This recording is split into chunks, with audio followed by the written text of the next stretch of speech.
जवाना हल्ला बोल, अरे बोल कबीरा हल्ला बोल, अबू आसिम आदमी जिंदाबाद, रईस शेख जिंदाबाद, रियाज आदमी जिंदाबाद,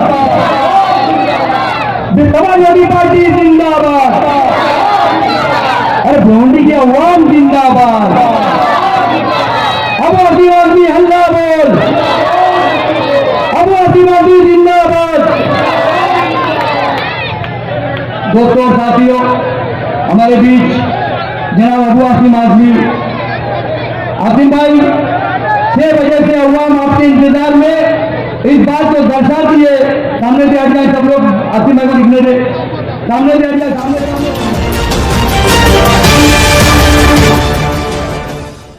नेताओं की कहानी इलेक्शन के करीब एक फिल्म थी, फिल्म का नाम था हत्यारा।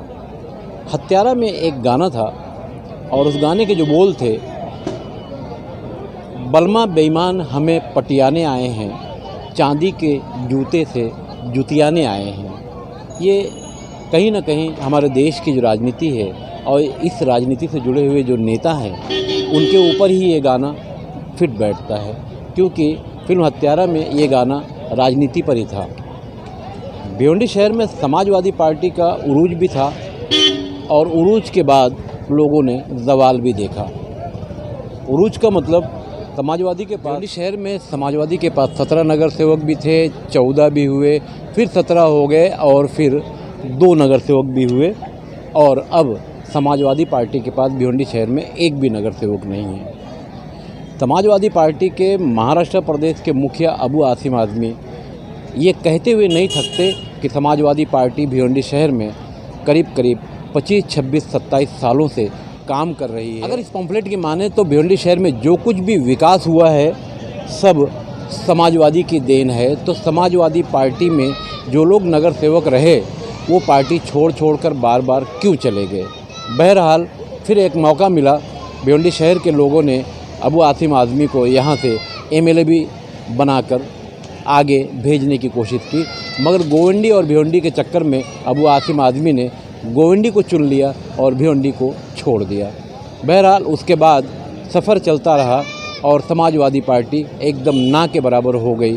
तब फिर एक बार पासा फेंक कर रईस शेख जैसे एक अच्छे इंसान को भिवंडी शहर भेजा गया और भिवंडी शहर के लोगों ने सारी बातों को भुलाते हुए एक बार फिर रईस शेख को मैदान में जीतने का जो तमगा होता है वो दे दिया और एक बार फिर भिवंडी शहर में विधानसभा का एक व्यक्ति पहुंच गया विधानसभा में और भिवंडी शहर की आवाज़ एक बार फिर बुलंद होने लगी।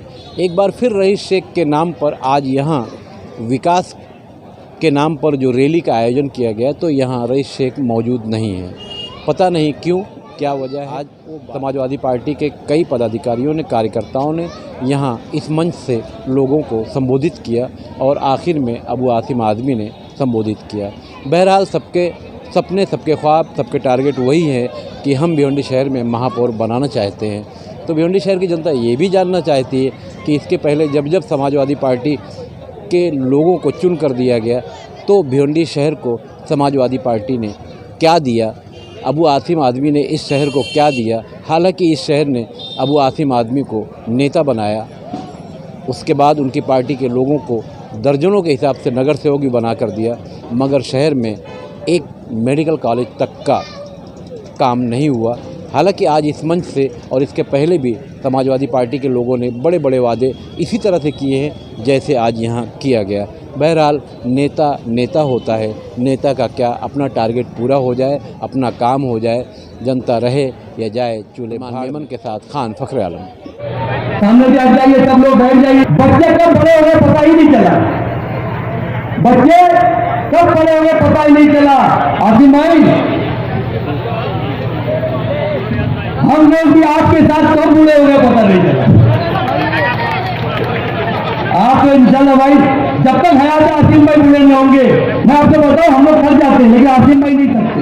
साहब का मैं सबसे पहले तहे से शुक्रिया अदा करता हूं कि हमको रईस भाई जैसा एमएलए और रियाज भाई जैसा अध्यक्ष दिया।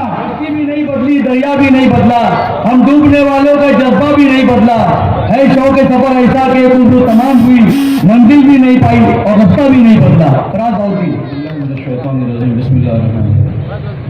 सबसे पहले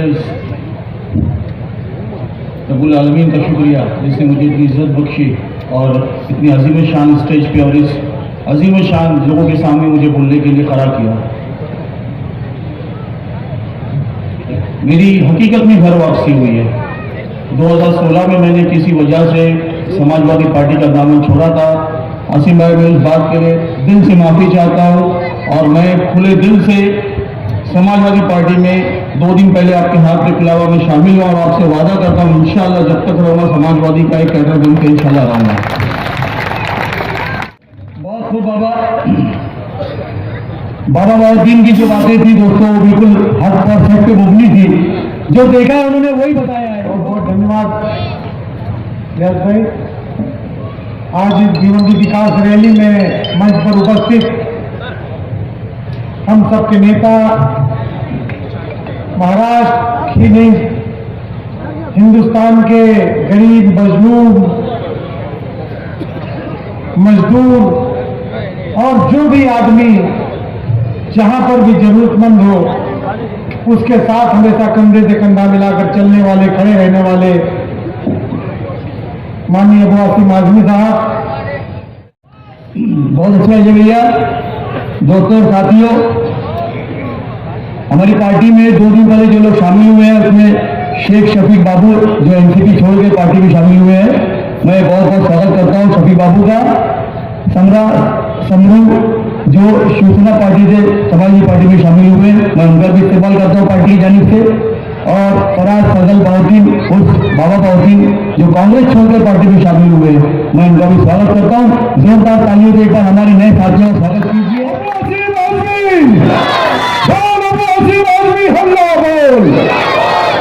रियाज आजमी साहब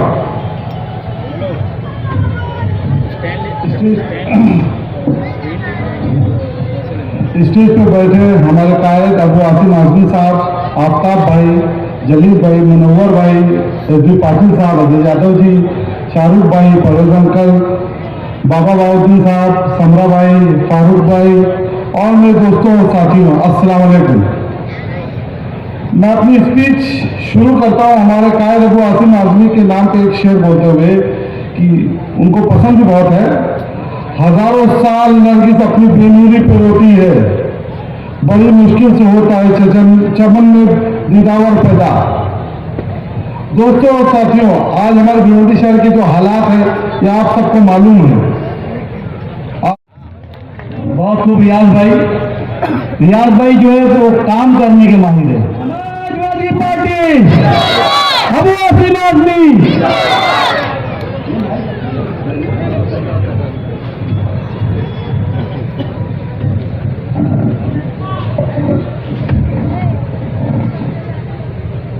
हंगामा खड़ा करना मेरा मकसद नहीं है, मेरी कोशिश है कि सूरत बदलनी चाहिए।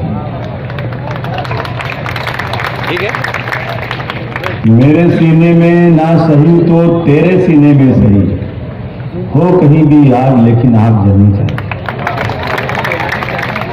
आज भिवंडी शहर में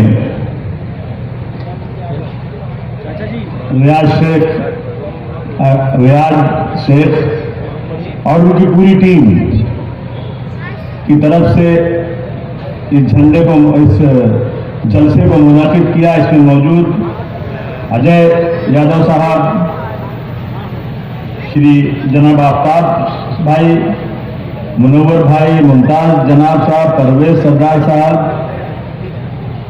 निहाल शेख साहब, अरशद चुन्नू भाई, आफाक फारूकी साहब, फैसल अंसारी साहब, सामराज जैद, संगरू साहब, अलाउद्दीन सरदार साहब, साकिब भाई, शफीक भाई, डॉक्टर शमीम साहब, अरविंद यादव जी, नियाज शाह साहब, इख्तिशाम खान साहब, अबरार अंसारी साहब, उसामा साहब, अब्दुल हमीद शेख साहब, सुरेश पाटिल साहब, सुनील पाटिल साहब,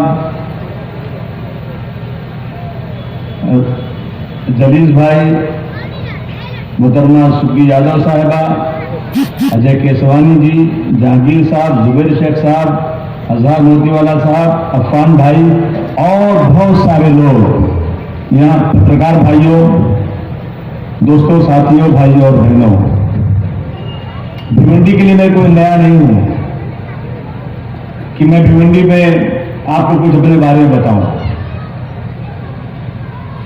रियाज बोल रहे थे आसिम भाई इतने दिनों से काम कर रहे हैं, लेकिन मैं जिस मकसद से काम कर रहा था ना 90% तो मैं कामयाब हो गया। मुझे जेल भेज दिए थे लोगों ने, मेरे हाथों में हथकड़ी लगा दी थी बगैर किसी मेरी गलती के। मेरा चैलेंज था कि मेरी गलती बताओ, मुझे फांसी के फंदे पर चढ़ा दो। मेरा गुस्सा था जब मैं छूट कराया, मेरा जिस कमिश्नर ने मेरे हाथ में हथकड़ी लगाया उसे खड़ा करके जब तक सलाम नहीं करवा लूंगा उस वक्त तक चैन से बैठ गया। मैं एक हवलदार की इज्जत करता हूं, मेरे साथ सिक्योरिटी पूछो, मैं अपने साथ बैठे खाना खिलाता हूं और मैं उसको सलाम नमस्ते करता हूं, क्योंकि इंसान में फर्क मैं कभी नहीं करता। मैंने कभी हिंदू और मुस्लिम में कोई फर्क ही नहीं किया। पूछो अजय भाई से, जो हिंदू भाई हमारे साथ रहते हैं, अल्लाह ने पैदा किया, अल्लाह की मखलूक है। मैं किसी के धर्म के बारे में गलत बात कैसे कर सकता हूं? वो मेरे बारे में गलत बात करेगा। इसलिए दोस्तों, मैंने राजनीति सिर्फ इसलिए शुरू की थी कि जुल्म बर्दाश्त नहीं है, जुल्म बढ़ता जा रहा है। आज की मीटिंग में तो हमें डेवलपमेंट, विकास पे बात करना है, लेकिन डेवलपमेंट हो कैसे? जब मैं दिल्ली में था, पार्लियामेंट में था, तो 2005 में मनमोहन सिंह जी ने एक कमेटी बनाई थी। उस कमेटी के हेड थे राजेंद्र सच्चर साहब, जो सुप्रीम कोर्ट के जज थे, कि जाओ पूरे हिंदुस्तान का दौरा करो और दौरा करके रिपोर्ट लाओ कि हिंदुस्तान में मुसलमानों की, माइनॉरिटी में खास मुसलमानों के हालात क्या हैं। तो पूरी कमेटी आज कश्मीर से कन्याकुमारी तक गई और उसने रिपोर्ट लाया। जब रिपोर्ट आ गई तो मुझे याद है कि दिल्ली के अंदर इस्लामिक कल्चर सेंटर है, उसमें मीटिंग बुलाई गई थी हम लोगों की, और जो उसके मेंबरान थे उन्होंने मुझे कहा था, खुदा की कसम मुझे आज भी मेरे कानों में आवाज जा रही है, कि हमने पूरे हिंदुस्तान का दौरा किया और मुसलमानों के हालात मालूम किए। तो मालूम पहला अल्फाज क्या था उनका? जहां जहां मुसलमान रहता है उन इलाकों में जानबूझकर पानी का प्रेशर कम कर दिया जाता है। ये अबू आसिम ने या मोहम्मद या शरीफ भाई ने या कैसर भाई या किसी मुसलमान ने नहीं, बल्कि एक जज साहब कमेटी के हेड थे, उनकी कमेटी ने कहा कि जहां जहां मुसलमान रहता है उन इलाकों में पानी का प्रेशर कम कर दिया जाता है। हम पूरे हिंदुस्तान का दौरा करने के बाद उसका रिजल्ट आपको बता रहे हैं। तो मैंने देखा, अभी किसी ने तस्वीर में कहा कि एक इलाके में पानी बहुत ज्यादा आता है, यहां आधा घंटा पानी आता है। ये इलाका मुसलमानों का है, वो इलाका मुसलमानों का नहीं है। सही है कि गलत है? बोलिए आप लोग, सही बात है कि गलत बात है? और जब मैं गोंडी में गया तो लोग बोले कि जो पानी लाएगा उसी को जिताएंगे। अरे नौला पागल, पहले जिता फिर पानी लाओगे, पहले से लाओ। तू पहले कह रहा है कि पहले तुम मुझे मेरा काम करके दो, उसके बाद में तुम जिताऊंगा। मैं कह रहा हूं पहले जिताओ फिर तुम्हारा काम करूंगा।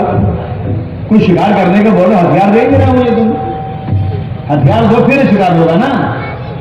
मैंने कहा था अगर मैं इतनी मेहनत करूंगा पानी लाने के लिए कि जितना एक इंसान को पानी न मिले और उसकी मरने की नौबत आ जाए, वो पानी की प्यास की शिद्दत के लिए कितना परेशान होगा, मैं गोंडी की जनता तुमको यकीन दिलाता हूं। मैं इतनी कोशिश करूंगा पानी लाने के लिए, बाकी ऊपर अल्लाह मालिक है क्या होता है। लोग बड़े बड़े हंडे में पानी लाते थे, प्लास्टिक के डिब्बे में, साइकिल पर दो आगे दो पीछे रख के लाते थे, और सड़क के उस पर पूरा पानी आता था। कांग्रेस की सरकार थी, कांग्रेस का मेयर था, कांग्रेस का मुख्यमंत्री था, कांग्रेस का प्राइम मिनिस्टर था, पानी नहीं आ रहा। खुदा की कसम मैं बताता हूं, ये बाटली है ना, बाटली, अगर इस बाटली के पानी से तुम्हारी प्यास पूरी बुझ जाएगी ना, ये सरकारें इस पानी को आधा गटर में फेंक देंगी, आधे गिलास तुमको देंगी, ताकि तुम जीने भी ना पाए और मरने भी ना पाओ। ये सच्चाई है, हम देख रहे हैं रोजाना। पार्लियामेंट में 6 साल काम किया और अभी तीसरा टर्म है मेरा असेंबली में, मैं देख रहा हूं क्या हो रहा है। दूसरा नुकता उन्होंने क्या बताया मुझे कि जिन जिन इलाकों में मुसलमानों की आबादी है वहां जानबूझ करके बिजली का कनेक्शन, इलेक्ट्रिक का कनेक्शन कम कर दिया जाता है ताकि वो अंधेरे में रहे। हिंदी में माना कि नहीं माना इस बात को आपने? बोलिए, हिंदी में ऐसा था कि नहीं था? ऐसे ही था। डेवलपमेंट कैसे होगा? आप चुन के देते हैं लोगों को। अब मैं तो बार बार सोचता हूं कि समझ में कुछ नहीं आता, यकीन किस पे किया जाए? समझ में कुछ नहीं आता, यकीन किस पे किया जाए? गला तो भाई भी दुश्मन से मिलकर काट लेता है, गला तो भाई भी दुश्मन से मिलकर काट लेता है। बुलंदी पर पहुंचने की दुआ किसके लिए मांगू? बुलंदी पर पहुंचने के लिए दुआ किसके लिए मांगू? जिसे भी सर पर बिठाता हूं वही सर काट लेता है। मेरा चैलेंज है, कोई माई का लाल ये बोल दे, एक नगर सेवक बोल दे, भिवंडी का एक इंसान भी ये बोल दे कि अबू आसिम ने कभी भिवंडी से 5 रुपया भी किसी से मांगा हो। मैं कहाँ बैठा हूँ? मेरी लाइन में मैंने करोड़ों रुपया दिया, मांगा नहीं है। अबे मैं एक बिजनेसमैन हूं, मैं भिखमंगा नहीं कि पैसे कहीं से मांगूंगा। मैं मुसलमान हूं, नमाज पढ़ता हूं 5 बार, मुझे मालूम है हराम और हलाल क्या होता है। अल्लाह ने दिया है मुझे, मैं उस पैसे का अच्छी तरह से इस्तेमाल करता हूं और किसी से पैसा लेता नहीं बल्कि लोगों को पैसा देता हूं।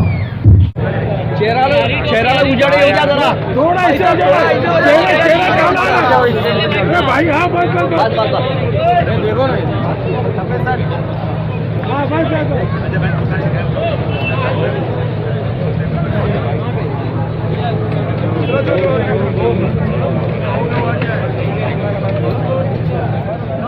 और वहां के सुपरिटेंडेंट और वहां का जो केमिस्ट जो था फार्मेसी, उसको बुलाया, दोनों में आपस में टकरार हो गई और ये कहते हैं कि मैंने इनको लिस्ट दिया था, मांगा था दवाइयां, वो कहता है देखो हमने इनको बताया था कि आप दवाइयां के लिए क्या आपके पास खत्म है, वो जी दिए। दोनों आपस में टकरा गए और इसके बाद आमदार रईस शेख साहब ने कहा अब यहाँ पर रईस शेख है, अब ये नहीं चलेगा। आमदार रईस शेख साहब ने वहां पर दवाइयों का जो इंतजाम था उसको पूरा किया। उसके साथ साथ यहाँ पे हमारे शहर के अंदर आपको मैं बताऊं कि कितने जो है ऐसे हमारी माँ बहन जो प्रेग्नेंट लेडी है, रोजाना वहां पर डिलीवरी होती है। ये तकरीबन 30 से 40 रोजाना डिलीवरी के केसेस वहां पर आती है। वो हमारी माँ बहनें जो गरीब घर से ताल्लुक रखती है, जो कि जो सीजर और जो है इस तरीके से जो अपने पैसे को नहीं दे सकते, ऐसे लोग वहां पर पहुंचते हैं, उन पर भी ध्यान देते हुए आमदार साहब ने काम किया।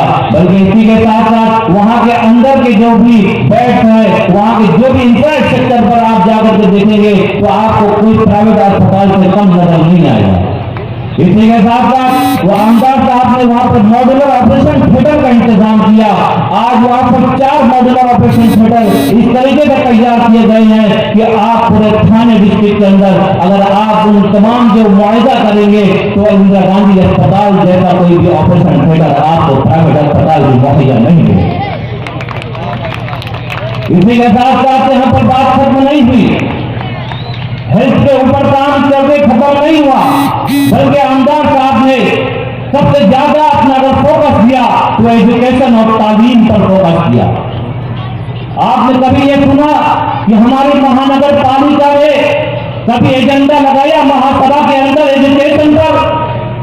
हमारी भिवंडी शहर के अंदर 45 स्कूल है, 47 स्कूल, जो कि उसमें से 27 स्कूल धोखाधायक है, उनमें 2 स्कूल बंद है। वो जो 2 स्कूलें बंद है, वहां के जो बच्चे हैं, क्या वो बच्चे नहीं, वो तालीम कहां हासिल करेंगे? और इसी के साथ साथ आपको यह भी बताता चलूं कि स्कूल का जो निजाम था वो धर्म था, कोई टीचर आता है तो कभी नहीं आता। इसीलिए आप यहाँ पर भिवंडी शहर के अंदर रहने वाले और बसने वाले कभी भी यहाँ के शहरी है, वो डरता था कि हमने अगर कभी सरकारी स्कूल के अंदर अपने बच्चों का दाखिला एडमिशन करवा दिया तो हमारा बच्चा आगे नाकाम साबित होगा, क्योंकि वहां पर ये जानते थे कि यहाँ पर तालीम की सही से मुहैया नहीं है। इसी के साथ साथ आमदार साहब ने कॉर्पोरेशन के अंदर मीटिंग बुलाई म्युनिसिपल कमिश्नर के साथ और यहाँ के शिक्षण अधिकारी को बुलाया और उनसे सवाल किया कि आप लोग क्या पढ़ाते हैं। एजुकेशन पर काम करने के लिए आमदार साहब ने उठा और उसके निजाम को सही करना शुरू किया।